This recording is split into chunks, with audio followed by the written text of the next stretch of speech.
Solo levelling के एकदम नए एपिसोड में आप सभी का स्वागत है। तो आज हम सोलो लेवलिंग के एपिसोड नंबर 12 को एक्सप्लेन करेंगे। तो जैसा कि हमने पिछले एपिसोड में देखा था कि जिन्वो एक जॉब क्वेस्ट में जाता है और वहाँ उसे सबसे पहले एक एस रैंक कमांडर इग्रिस को हराना पड़ता है, जिसे हराने में जिन्वो के पसीने तो क्या खून भी छूटने लगता है। इग्रिस के हार जाने के बाद ऐसा लगता है कि जिन्वो अपना जॉब क्वेस्ट खत्म कर चुका है, पर नहीं।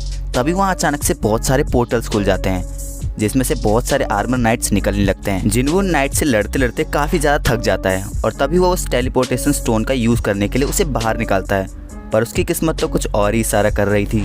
तभी एक नाइट आकर जिन्वो के हाथ में ज़ोर से प्रहार कर देता है, जिसके बाद जिन्वो के हाथ से वो स्टोन छिटक जाता है। तो अब आगे अब यहाँ नाइट से फाइट करते करते जिन्वो को कई सारी आवाज़ें आने लगती हैं जो कि ये कह रही थी कि जिन्वो बहुत वीक है।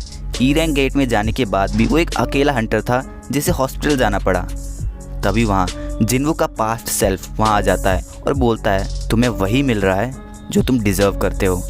तुम हमेशा खतरनाक रास्ते को क्यों चुनते हो जबकि तुम्हारे पास काफ़ी रास्ते हैं। एक ई रैंक हंटर होने के नाते इतना दूर आना, तुम सच में बहुत ज़्यादा लकी थे।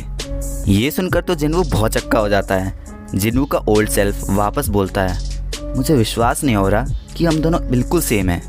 तुम तो काफ़ी लंबे हो गए हो, जिसके साथ साथ तुम्हारी मसल्स भी काफ़ी ग्रो हो गई हैं। तुम पहले से काफ़ी ताकतवर लग रहे हो, पर लगता है तुम्हारा सिर्फ चेहरा ही बदला है। अभी भी तुम वही कमज़ोर जिन्वो हो। तुम में और मुझ में क्या फ़र्क रह गया?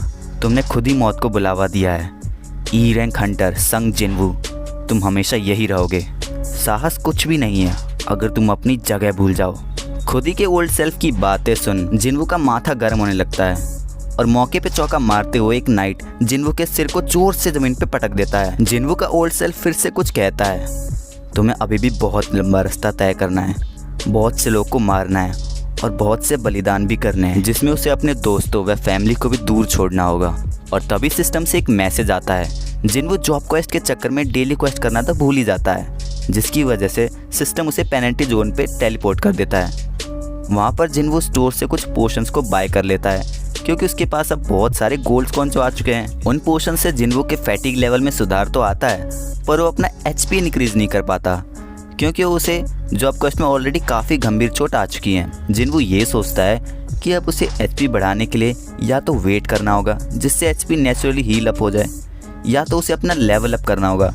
और तभी जिन्वो के सामने पेनल्टी जोन वाला वो बीस्ट यानी सेंटीपीड जमीन से निकलकर उसके सामने आ जाता है। पेनल्टी जोन में जिन्वो को 4 घंटे सरवाइव करना था।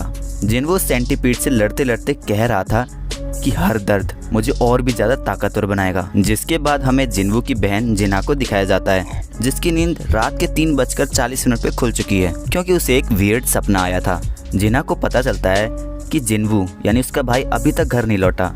फिर वो वापस से सोने जाती है, ये कहकर कि मैंने उसे बताया था आज गार्डियन टीचर मीटिंग है, क्या वो टाइम पर पहुंच पाएगा। वहाँ जिन्वो उन सेंटीपीड को ऑलरेडी हरा चुका था, जिसके बाद उसका लेवल भी अप हो जाता है। पेनल्टी जोन ख़त्म होने में अभी 10 मिनट बचे हुए थे। अभी यहाँ पे जिन्वो एक नया हथियार खरीदने के बारे में सोचता है क्योंकि पिछली बार वो अपने करंट हथियार से ज़्यादा कुछ कर नहीं पा रहा था। जिन्वो एक नया वेपन खरीद लेता है जो कि है नाइट किलर, और इसकी खासियत ये थी कि वो आर्मर टाइप ओपोनेंट पे 25% ज़्यादा डैमेज डील करेगा। हालांकि इसके लिए उसे काफ़ी ज़्यादा कॉइन्स खर्च करने पड़ते हैं। जिन्वो रूलर्स हैंड स्किल को भी एक्टिव कर लेता है जो कि उसे इग्रिस को मारने पर मिला था।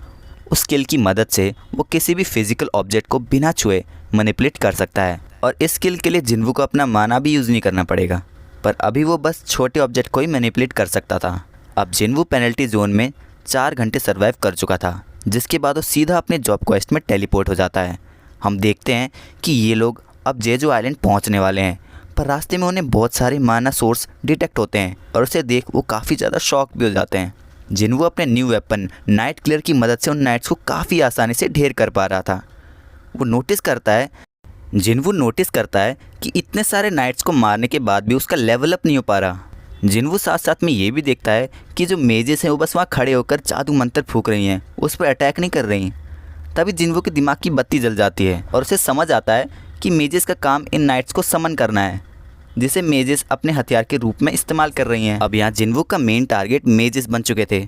वहाँ पे टोटल मिलाकर 6 मेजेस थी। जिन्वो अपनी न्यू स्किल्स यानी कि रूलर्स हैंड का यूज़ करके उन तीनों मेजेस को तो काफ़ी आसानी से हरा देता है, पर तभी बाकी की 3 मेजिस वहाँ एक बड़ा सा गोलम समन कर देती हैं। पर ना भाई, अब तो उन मेजिस को जिन्वू से बस गॉड ही बचा सकते थे। जिन्वू बाकी के 3 बचे हुए मेजिस को एक ही अटैक में ख़त्म कर देता है। पर मेजिस के ख़त्म होने के बावजूद भी वो गोलम अभी भी वहीं था। पर कोई बात नहीं, अपना जिन्वू उसे भी हरा देता है। अपने नाइट किलर की मदद से बीच से उसे चीर देता है। जिन्वू वहाँ टोटल 4 घंटे 29 मिनट और 16 सेकंड तक सर्वाइव कर चुका था। उसके सामने एक नोटिफिकेशन आता है, मैं अपने कमाए हुए पॉइंट से और भी एडवांस क्लास में स्विच कर सकता हूँ। सिस्टम से एक और नोटिफिकेशन आता है, आपकी नई जॉब नेक्रोमेंसर है। दरअसल नेक्रोमेंसर एक तरह की मैजिकल टाइप की क्लास है जो अनडेड मॉन्स्टर को समन करके उसे अपना गुलाम बना सकता है। पर जिन्वू का मेन स्टैट तो स्ट्रेंथ था, जो कि उसे क्लोज रेंज फाइट में मदद देता है, और उसकी जो सारी स्किल्स हैं वो भी उसी स्टैट को रिप्रेजेंट करती हैं। और अगर वो नेक्रोमेंसर क्लास को चूज़ करेगा तो उसकी सारी की सारी मेहनत वेस्ट हो जाएगी। इसलिए वो नो पे क्लिक कर देता है। तभी सिस्टम से एक और पॉपअप आता है जिसमें लिखा था, नेक्रोमेंसर एक तरह का हिडन क्लास है, क्या आप अभी भी इसे ठुकराना चाहेंगे? जिसके बाद जिन्वू सोच में पड़ जाता है कि क्या इससे मुझे कोई स्पेशल पावर्स मिलेंगी? काश मेरे पास कोई नेक्रोमेंसर का एग्जाम्पल होता। पर तभी जिन्वू को समझ आता है कि ये जो मेजिस थी वो नाइट्स को समन कर रही थी, जो नेक्रोमेंसर के एकदम सिमिलर है। और मुझे साथ साथ में ऐसा भी लग रहा था कि मेरी जो पुरानी फाइट्स हैं मैं उनको वापस से देख रहा हूँ। तो क्या ये सब पहले से ही डिसाइडेड था? पर ये इंटरेस्टिंग है, ये इतने स्ट्रॉन्ग तो नहीं थे, पर मैं ज़रूर हूँ। ऐसा कोई रूल नहीं जो ये कहता हो नेक्रोमेंसर फाइट नहीं कर सकते। और अगर क्लासेस स्टेटस की तरह काम करती हैं, यानी कि अगर मैं लेवल अप करता हूँ तो मेरे स्किल्स भी लेवल अप हो जाएंगे। इसका मतलब मैं अपनी शैडो आर्मी को और भी ज़्यादा ताकतवर बना सकता हूँ। यानी मैं अब सोलो लेवलिंग नहीं करने वाला हूँ। जिसके बाद वो इस जॉब को एक्सेप्ट कर लेता है, जिसके बाद उसे एक यूनिक क्लास स्किल के साथ 10 एबिलिटी पॉइंट्स भी मिल जाते हैं। सभी नाइट्स के ऊपर एक टेक्स्ट लिखकर आने लगता है, शैडो एक्सट्रैक्शन मुमकिन है।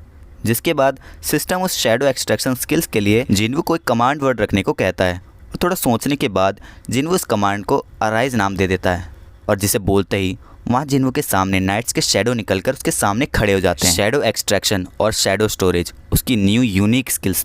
शैडो एक्सट्रैक्शन की मदद से वो किसी भी मुर्दा चीज़ से उसके माना को एक्सट्रैक्ट करके एक शैडो सोल्जर में कन्वर्ट कर देगा, और शैडो स्टोरेज उसे उन शैडो को वापस से समन करने में मदद करेगा। जिन्वू एग्रिस की शैडो को एक्सट्रैक्ट करने की सोचता है, पर उसके शुरू के 2 चांसेस तो फेल हो जाते हैं।